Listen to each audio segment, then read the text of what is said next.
Joining us now is Manuel Gomez. He's the Director of Maintenance and Construction. Thanks for joining us on the program today. Thank you. You're kind of new to Laguna Woods Village and VMS, right? I am, yes. I started with VMS in August of last year, so I'm well into my 8th month here now. It's gone pretty quickly, I would imagine. It seems to have gone by a lot quicker than I thought it was, yes. I've noticed that Carlos and even Eric Nunez said that it's like drinking out of a fire hose. Has that been your experience as well? Yeah, I've been really fortunate. My department has one of the larger departments, but we've got a lot of good staff. And they've really been supportive in helping me get acclimated and pointing out where some of the landmines are. So far it's worked out pretty well. Good. Tell us a little bit about your background. I know you've worked in the local area for a lot of the municipalities, and even Irvine is your home, right? Yeah, my background is pretty much all in local government. I've worked for the city of Irvine as their public works director for the last, for almost 13 years. And then I left there in 2018. I worked for the city of Laguna Beach and the city of San Clemente. I did interim public work director assignments there. What cities do when their executive team members leave for whatever reason, many times they'll bring someone in who will act as an interim while they complete their recruitment. And so I was able to do that for a couple of years before getting this position here in the village. And I would assume a lot of those challenges with those cities, even though they're all coastal but they're unique, really helped you prepare for what you're facing here in our community. We're basically a city. We are, and in local government, Public Works is the department of the city that handles all of the engineering and the maintenance functions for a city. So that's the department that's usually taking care of your parks, your community centers, your senior centers, aquatics complexes, things of that nature, and of course all the infrastructure, roadways, sidewalks, things of that. So all the experience that I received working for those cities really prepared me for this position. The other thing that I think is unique about the cities that I worked for is that they were all very customer service oriented. So I think that was one thing that attracted the folks that interviewed me here, is that I come with a background of having experienced a clientele that is used to some very high standards. Right. In this community is very much the same because they're retired, most of them. So, you know, they're not coming home from work at 5 o'clock and things like that. So they're very engaged with all of our staff. So that's a great, attribute for you to have. Right. I know you have a couple of slides you want to share with us. This is going to be basically the hierarchy of the maintenance and construction division, and you wanted to touch on those things as well. I did. I thought it would be an opportunity for me to share with you and our residents how we're structured, the divisions that we operate, and I'm just going to give you a little bit of an overview over each one. I think some of these will be familiar to folks as they view in, but it gives a good starting point, an introduction to maintenance and construction. Right. So our department has 5 operating divisions. These divisions all are overseen by 2 assistant directors. I'm very fortunate to have 2 individuals helping me with the department. Mr. Bart Mejia is our assistant director that oversees what we've referred to as our engineering and facilities divisions. So that would include our capital projects division, Manor Alterations, and our damage restoration division. And I'm going to go into a little more detail on those divisions and what they do in the following slides. And then on the other end, we have our maintenance assistant director, Mr. Ian Barnett, who oversees our 2 maintenance operations. Our maintenance divisions comprise probably 70-75% of our staff personnel. Wow. Our department is about 180 staff personnel, and like I said, about 70% of those are in our maintenance division. Right. So it's a really big operation. Most of those folks are housed at our maintenance yard. And then those of us that are more on the administrative side are typically housed here at a community center. And that's what's interesting about your department too, is that you have a mix of non-union and union employees, and a majority of them are union employees, I would imagine. Correct. Yeah, very interesting. And Ian's been here for quite a few years, so he's obviously been helpful in kind of showing you the ropes a little bit. He's been invaluable. Yeah, for sure. Yeah, he's a really positive attitude. With his recent promotion to assistant director, he's really taken the bull by the horns and has already made some very positive changes in those areas that I think our residents are going to see. Started to see already some improvement in customer service, specifically on the maintenance side. Right. Now, the next thing you wanted to touch on are capital projects. Yeah, this slide here shows you just a sample of some of the projects that our capital projects group has worked on this past year. I think I wanted to show this because it really reflects the diversity of projects that this group handles. It's a small group. There's only 5 project managers in that division, but they do a lot of work.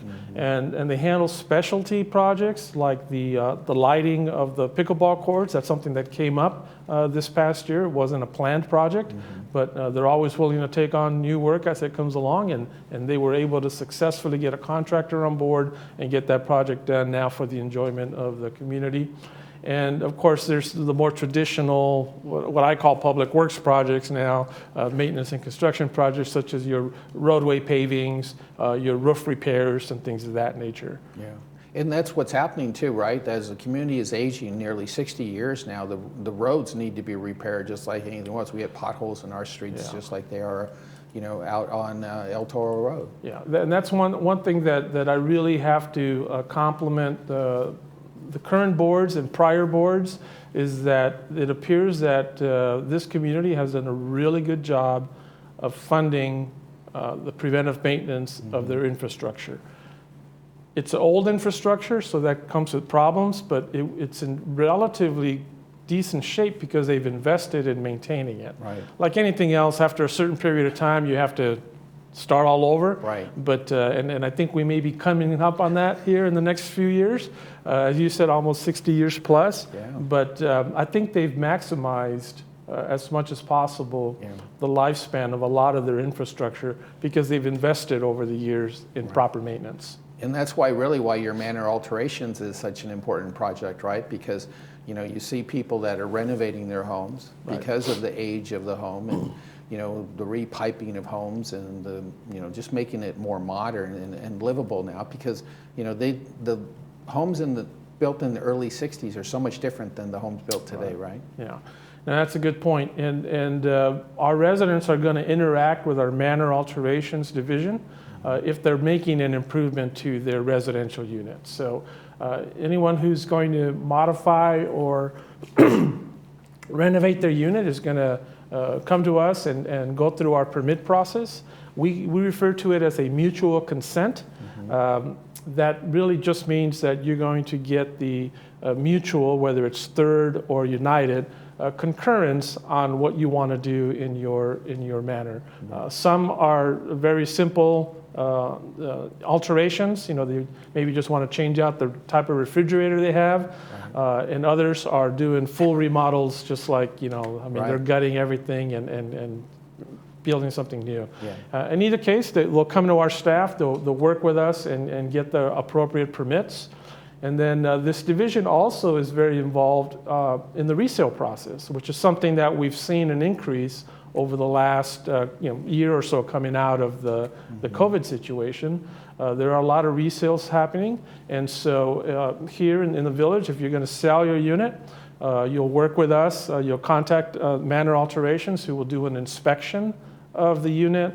We'll want to check to see if there's been any alterations done, either permitted or non-permitted, because it's not uncommon. Not all of our residents know or understand that they needed a permit to do something, and so as part of our process, we identify those alterations, confirm that they're either permitted or not permitted, and then work with the seller and their real estate agent on making whatever corrections need to be made so they can complete their transaction. Where does the city of Laguna Woods step in when you are going through that process? Is there another permit process that the residents of, say, United or Third, when they're going through this remodel, do they have to go to the city as well?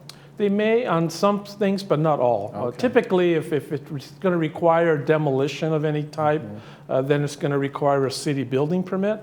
There's some things like water heaters that require a permit, but those are relatively simple.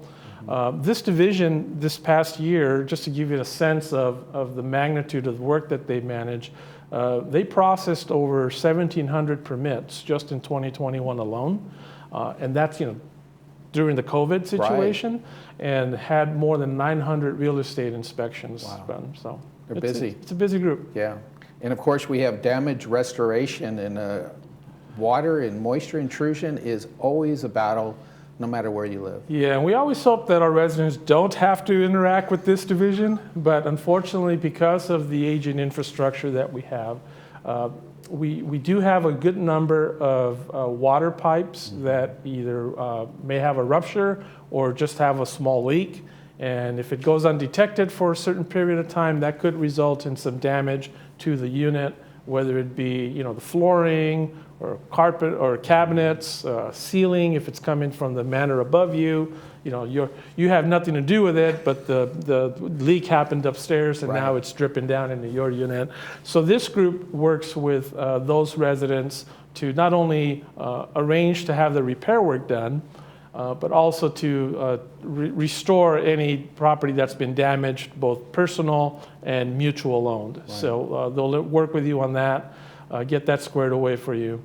The other area where we see this group involved is in addition to the water leaks, is our infrastructure on the plumbing side is equally as old.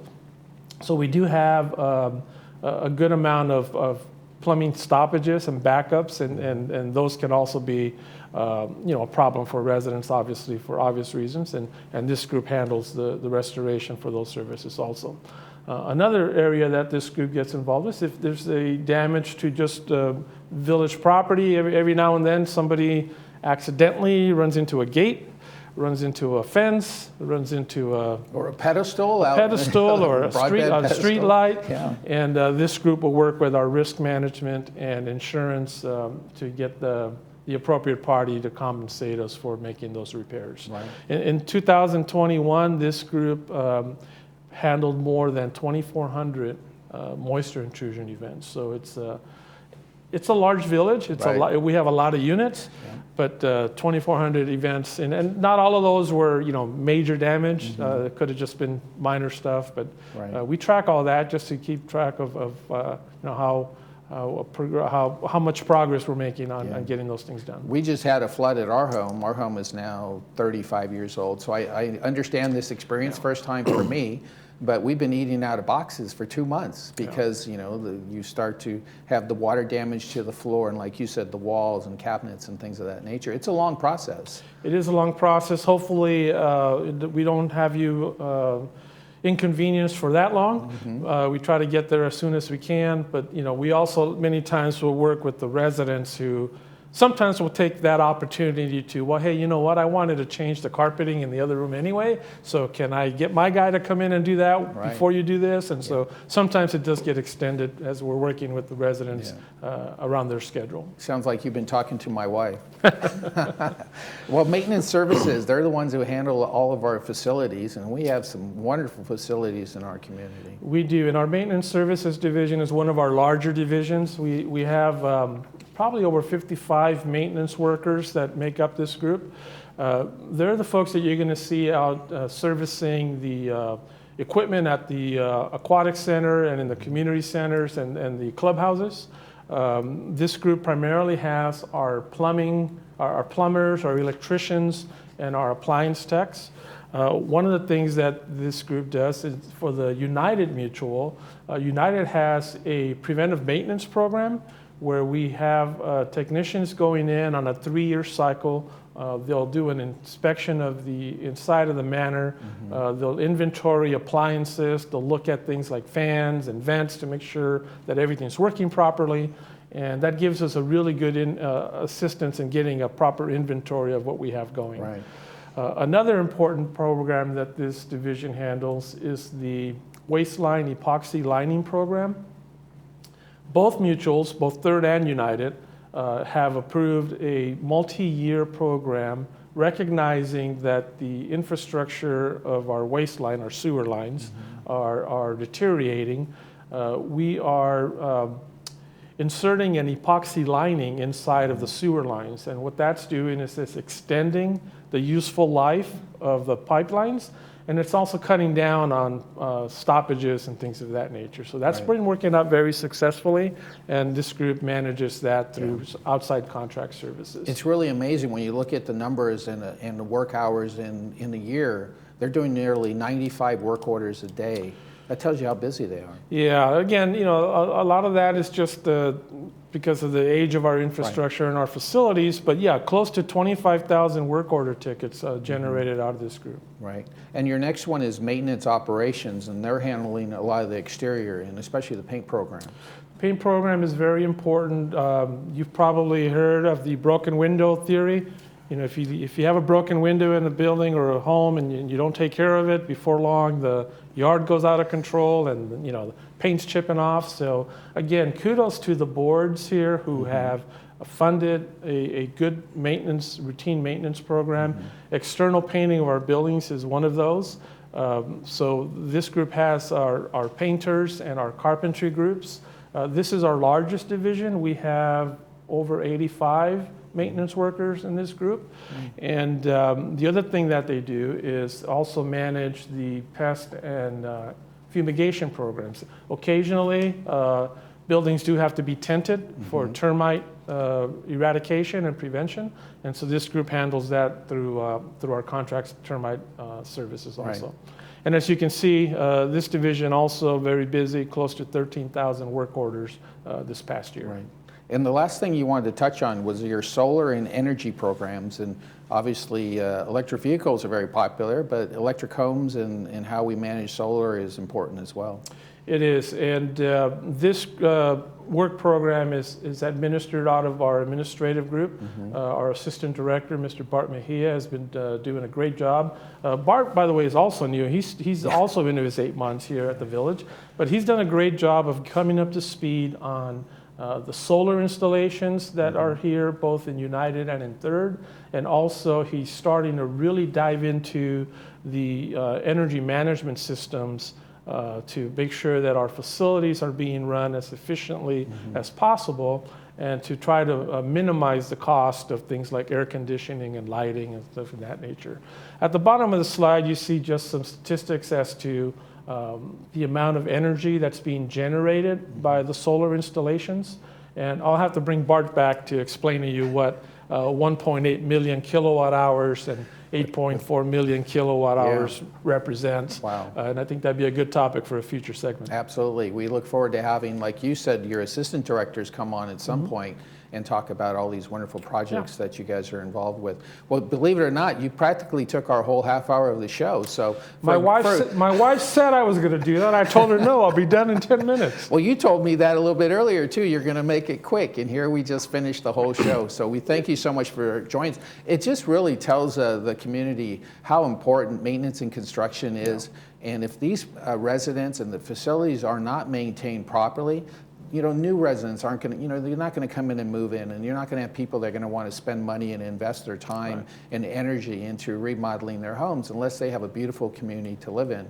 And your staff is doing an excellent job. You're here for almost a year and learning how this process works. Yeah, and I think one of the things that we appreciate quite a bit is when residents do contact us to let us know that there's a leaking toilet or there's a maintenance issue that they're concerned about, because even though we have a large staff, we can't be everywhere, and we really rely on our residents to let us know when something needs to be attended to.